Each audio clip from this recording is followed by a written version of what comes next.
સુરત મનપાના ગાર્ડનનો લોખંડનો ગેટ તૂટી પડતા બાળકનું મોત. 3 બાળકો ગેટ પાસે રમતા હતા અને તૂટ્યો. અન્ય 2 ઈજાગ્રસ્ત. પરિવારનો મૃતદેહ સ્વીકારવાનો ઇનકાર.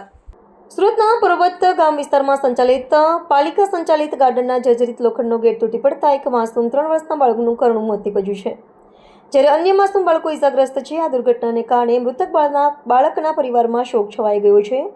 આ ઘટના બાદ પરિવાર અને સમાજના આગેવાનોએ જ્યાં સુધી જવાબદાર અધિકારીઓ સામે ગુનો નોંધાય ત્યાં સુધી મૃતદેહ સ્વીકારવાનો ઇનકાર કર્યો છે. મળતી માહિતી મુજબ મૃતક બાળકનું નામ આર્યન સંજય સુવલિયા ઉંમર વર્ષ 3 છે, જે આર્યનનો પરિવાર મૂળ મધ્યપ્રદેશનો વતની છે અને મજૂરી કામ માટે સુરત આવ્યો છે. પર્વત ગામના ગાર્ડન પાસે મજૂરી કામ ચાલતું હોવાથી આર્યન અને અન્ય 2 બાળકો ગેટ પાસે રમી રહ્યા હતા. આ દરમિયાન અચાનક ગાર્ડનનો જર્જરિત અને ભારે લોખંડનો ગેટ તૂટી પડ્યો હતો. એન્ટ્રી ગેટ તૂટી પડતા આર્યનનું મોત અને અન્ય 2 બાળકો ઈજાગ્રસ્ત થયા હતા.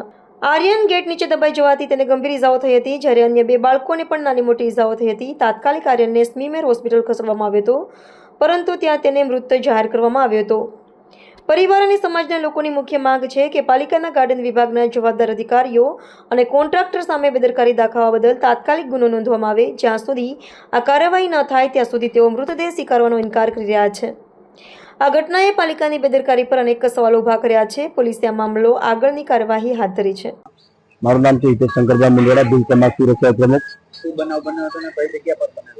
બનાવ ઘટના એવી હતી કે 3:30 વાગ્યાની આસપાસ પિન્ટુભાઈ ડામોર અમારા ગ્રુપના જે પ્રમુખ છે એમને ફોન આવ્યો હતો કે આપણા સમાજના જે મજૂર વર્ગના જે છોકરો છે એનું ડેથ થઈ ગયેલ છે અને પૂરી માહિતી એમની પાસે એકત્ર કરવા માટે એમની પાસે તો વિડીયોને ફોટા મોકલ્યા હતા અને જે છોકરાને ડેથ થઈ ગયું એ છોકરાને બોડી લઈને સિનિયર હોસ્પિટલ આવ્યા હતા. જેથી કરીને અમે સમાજના કાર્યકર્તાઓ સાથે સિનિયર હોસ્પિટલ અહીંયા પહોંચ્યા હતા ત્યારે માહિતી પૂરી મળી હતી કે પર્વતગામ વિસ્તારનું જે પ્રાયોરિટી ગાર્ડન છે જે સુરત મહાનગરપાલિકાના અંદરમાં આવે છે એ મહાનગરપાલિકાના જે ગાર્ડનનો ગેટ હતો એ ગેટ અચાનક ધરાશય થતા જે બાળકો 3-4 રમતા હતા એ 3-4 બાળકો પર લોખંડનો ગેટ પડવાથી ત્યાં રમતા આર્યન સંજુભાઈ વસુના અને 2 વર્ષનું બાળક છે એનું મોત થયું હતું. સિવિલ હોસ્પિટલ લઈ જતા હતા અને 2 બીજા બાળકો છે જે એન્જર્ડ છે જેઓને હાલ સારવાર સિનિયર હોસ્પિટલમાં ચાલુ છે. બાળક કેટલા વર્ષ?